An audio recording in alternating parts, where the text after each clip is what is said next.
Hello mga kalasa, this is Malasang Pinoy channel again. And we are going to cook hapunan ngayong hapon. Siyempre hapunan ngayong hapon. Hello, this is Kit Brandon and this is my little helper. What we are going to cook today? Fish and vegetables. Yes, we are going to cook fish and vegetable. It's malunggay. So meron pa tayong cheese course, kumain tayo. And ano ang inyong mga hapunan ngayon? So, isi-share natin ang ating ulam ngayon. So, magpiprito din tayo ng pompano. So, yes. What's that? Coconut. Coconut. Yes. So, here. So, ito pipritohin natin. This is Pampano. Fish. And sisigangin natin to para may sabaw yung mga kids. And meron tayong eggplant here. And we have malunggay na napakamahal. $350. Mga 8 tangkay lang siya. And meron tayong sitaw. Since wala tayong seafoods, we are going to use the corn. So, ang plano sana nito is menudo. So, yung atay medyo hindi na maganda kaya hindi na lang siya menudo. So, nakita ko yung sitaw, may sitaw, tsaka malunggay. Ang plano ko sana, gagataan ko rin to, sigangin. Parang nag-crib ako ng, basta gata, tapos prito. So, yun na lang. Yep. Okay, so simulan na natin ang ating pagluluto. Simple lang naman ang ating ulam ngayong gabi. Yes? Let's start cooking now. Yes, so let's turn it on.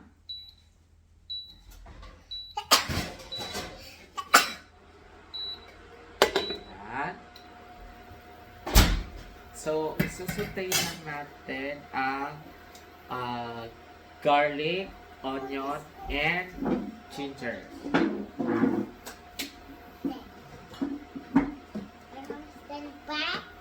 Yes. So, Oil. this is oil. Oil. Oil. Lagyan natin ng oil. Yeah. Yes. So, a little bit of oil. Okay. So, kumusta kayo lahat dyan? Kumusta ang inyong araw? So, today is extremely cold. So, ang temperature is umabot na sa minus 48. So, ang standard freezer temperature is minus 18 lang. Pero dito, grabe, minus 48.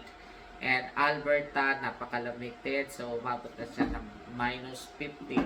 And sa BC, minus 8 lang. So, ang sarap kumain dahil malamig. Ang sarap magluto.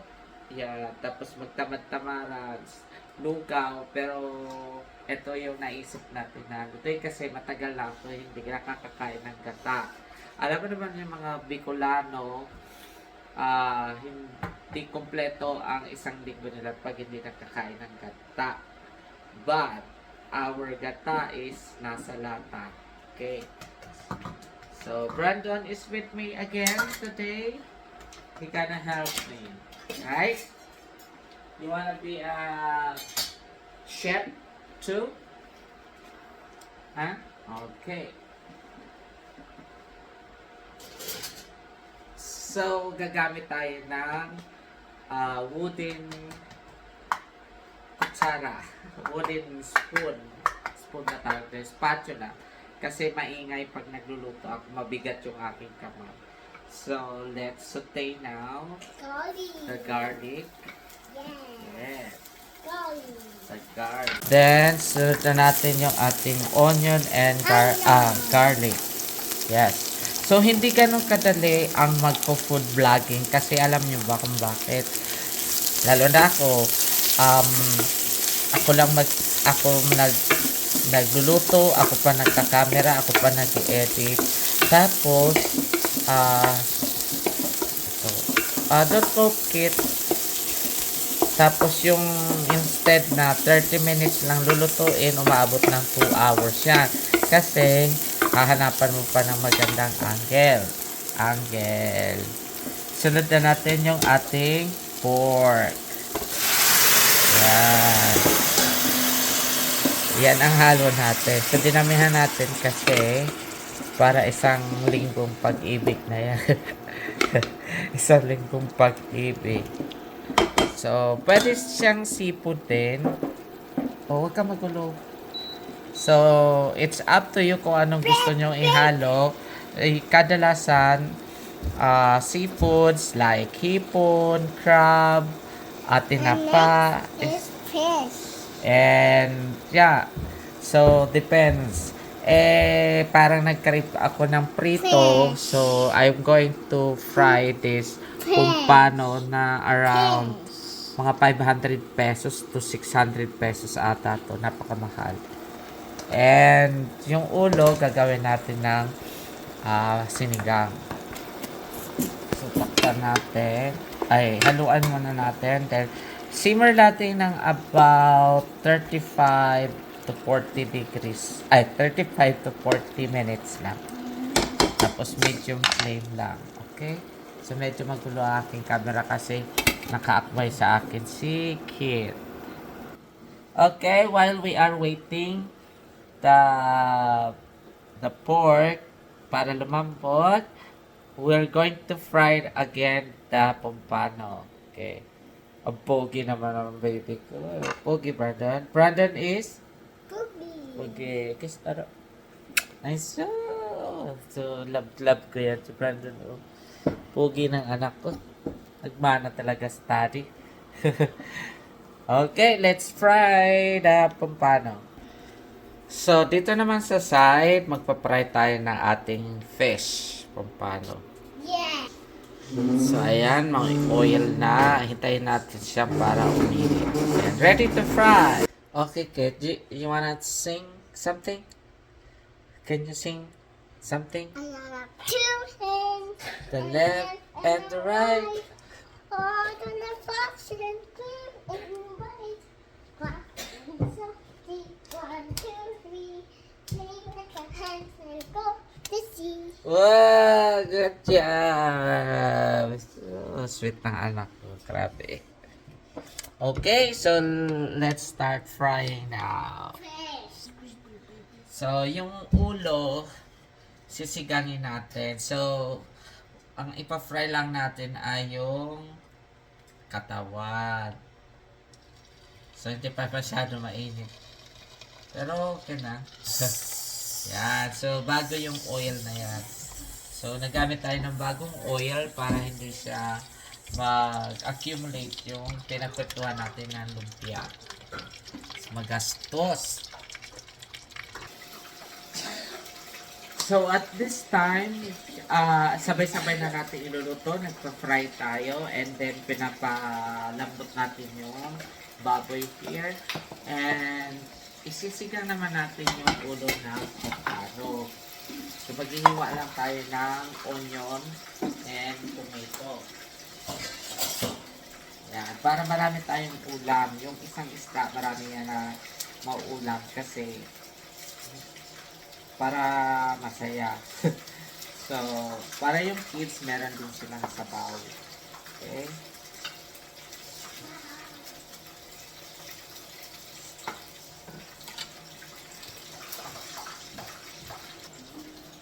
So, ayan, sabay-sabay lang natin yung onion. So, ang lalaki ng iwan ko ng onion. Para, kasi soup naman siya. Then, tomato. So, wala kasi ako ilalagay na vegetable. Ang lamig-lamig sa labas, hindi na ako nakabili. So, yan na yung pinakagulay ko. Tapos, lalagyan natin siya ng luya. Okay, magluwa tayo ngayon ng ginger.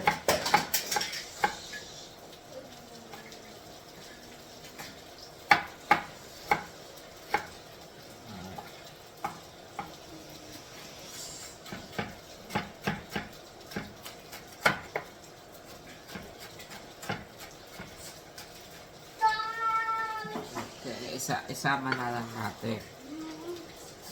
So, and then, lagyan natin siya ng sabaw. Yung, kakasya lang sa isang ulo ng isda. So, ito na nga. Pakuluan na natin.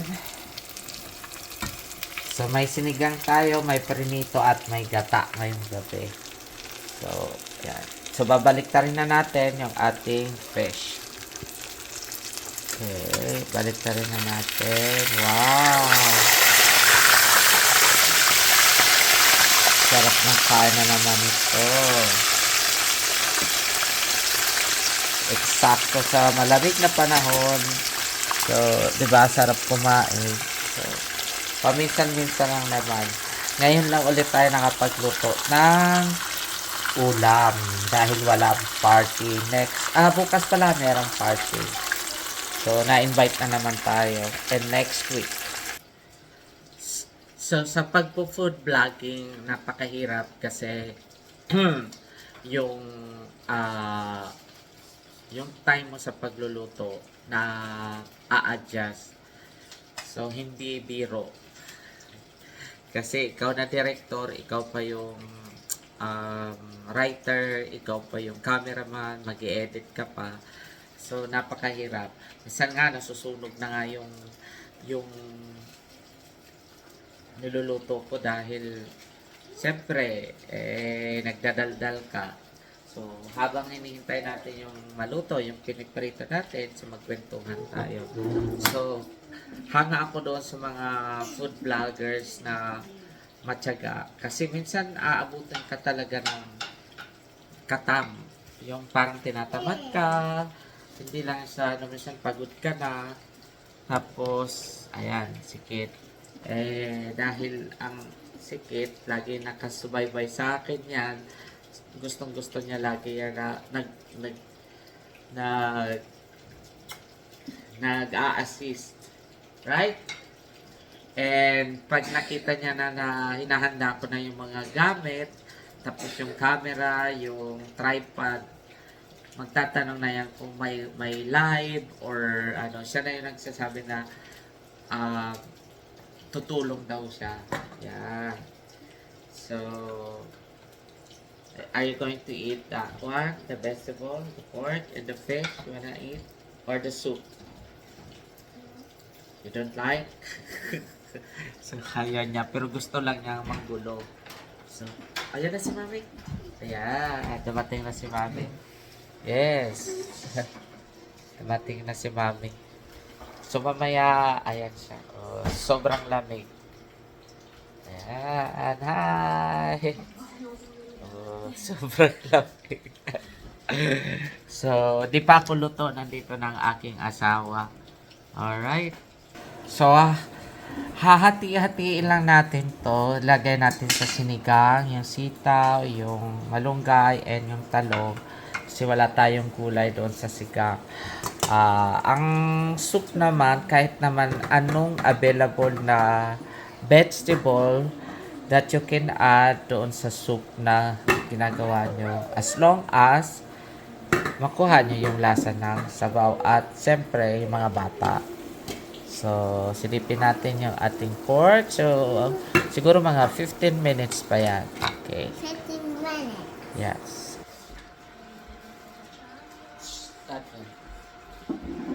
Okay, so bubuksan na natin yung ating gata dahil malapit na siyang maluto. And sa mga members ko pala, so stay put lang kayo dyan mga members, and para sa ating mechanics, sa ating video correspondence, ipopost ko na lang or isi-set ko na lang sa messenger. Okay? So malapit na ang ating. So maraming salamat sa inyo mga subscribers, followers, and friends. Nagtagal natin yung water. Nagtagal natin ng water. Parang ano. So, let's check now our soup. Lalagyan na natin yung ulo ng kumpano. Ayan. So, kumukulo na siya. Lagyan na natin yung ulo. Yes. So,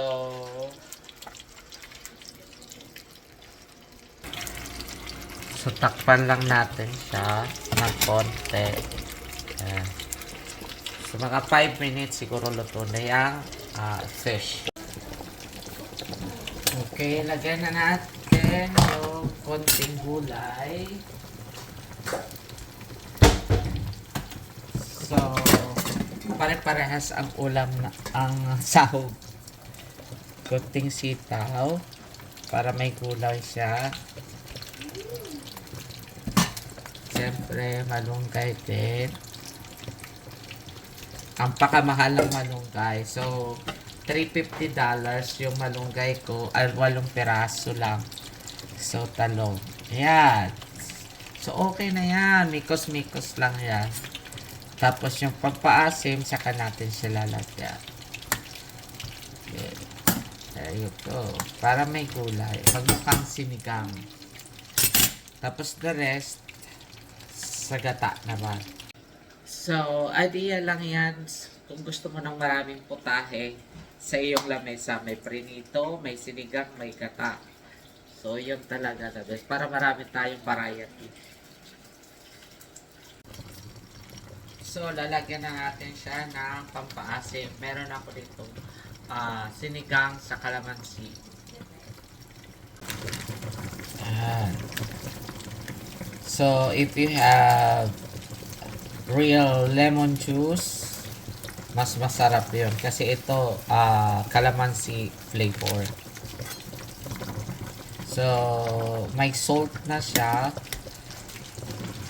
I-adjust na lang natin yung lasa kung matabang ba or asim.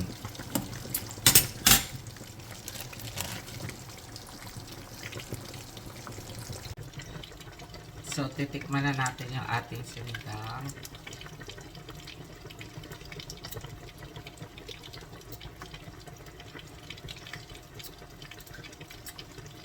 So, lagyan natin ng konting salt. Kung ayaw naman ng salt, patis or fish sauce.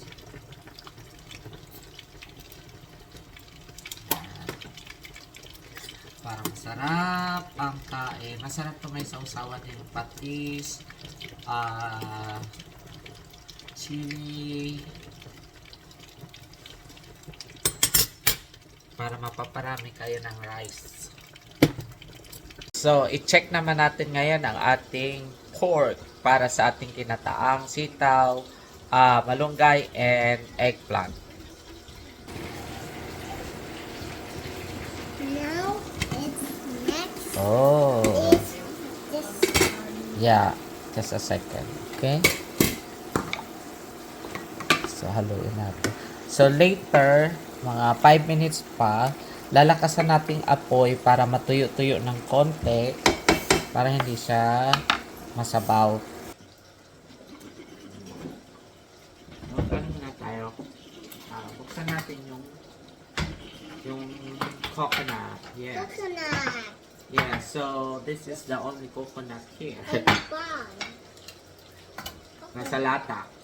Yeah. Meron namang mga meron namang fresh pero maliit. Minsan hindi maganda. So nag-try ako dati. Hindi siya maganda. Parang lago. Yung parang Let me get sira. a spoon. Let me get a spoon. What? Eto na. May spoon na ako. Okay. So what is this? Coconut. Coconut. So, again. dalawa ilalagay natin coconut para magkat. That's a coconut. The coconut nut is a giant nut. If you eat too much, you get very fat. No? No? Okay. So, the sour soup or sinigang is done already. So, you're going to eat fish soup. Yes? No, mommy. Ikaw din, di ba? No, mommy. Oh, sige. So, let's turn it off now. So, ayan. Luto na ang ating sinigang. And ating paritos. Luto na din. So, malaki itong pampano eh. So, hindi ko alam kung ilang kilo to. Yan. Lagay na natin sa plate. And let's put it here. Now let's put it here.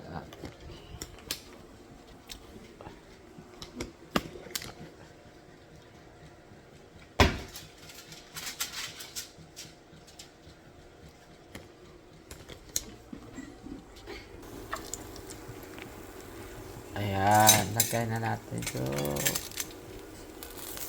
Pampano. Kayo po, anong ulam nyo ngayong gabi? Let's So, ito ang ulam the namin. fish. Malaki siya. So, malaki. There you go. Ito na ang ating pampano fry. Okay, lagay na natin yung ating 2 cans of coconut. Coconut. Medyo frozen to. Coconut. Now for dance. Yes. Lakasan natin yung apoy. Turn it to the high flame.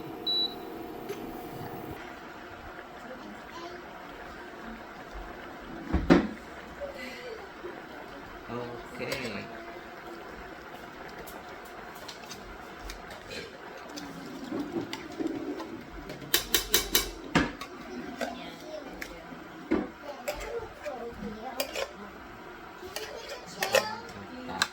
Magkata. So, lalagyan din natin ng lemon. Kahit hindi na pala.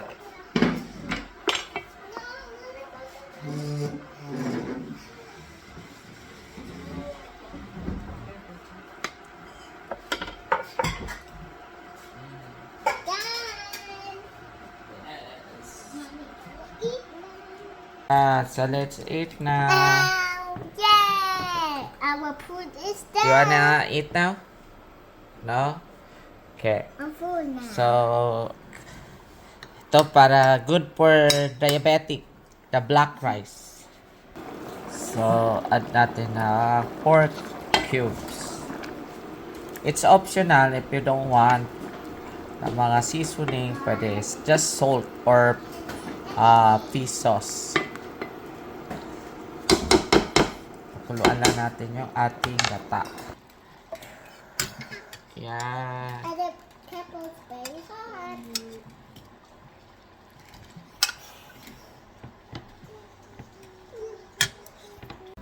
Yan. Nagutom na si ate. So, nakaluto tayo ng 3 putahe ngayong gabi. Basta lang may sabaw. Diba? Ayan ito. Okay, sunod na natin yung ating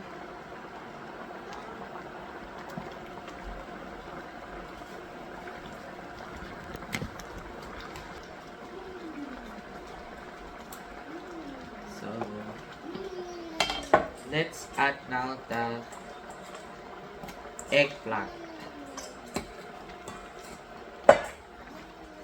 And also the onion, green beans or the long beans. Sitaw.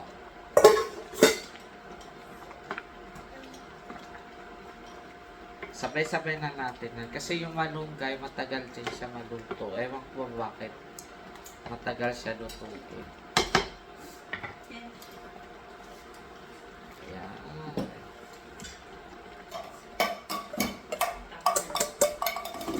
So, ayos na naman ang papa. Ayos na naman ang papa. Sarap to lagyan ng lemon. Pero hindi ko siya lang.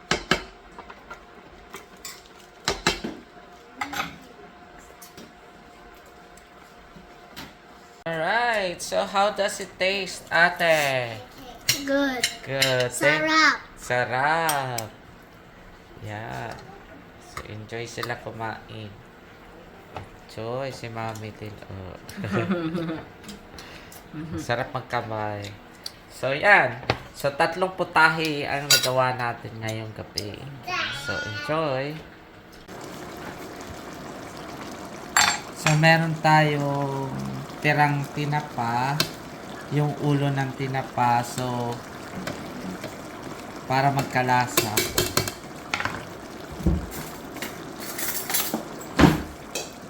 Press lang natin. Para hindi sumama yung tinik. Ito yung tinapa na pre-night ko na hindi ko nakain. Ayan.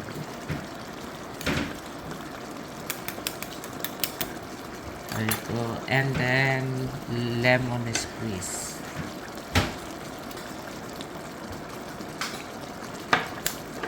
So, halot na natin.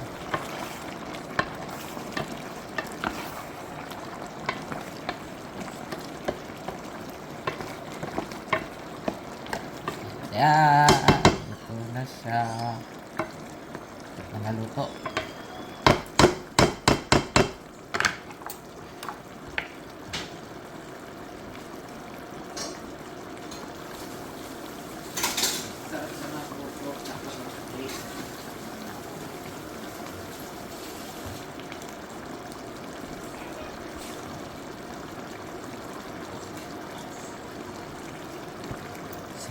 So, titikman na natin.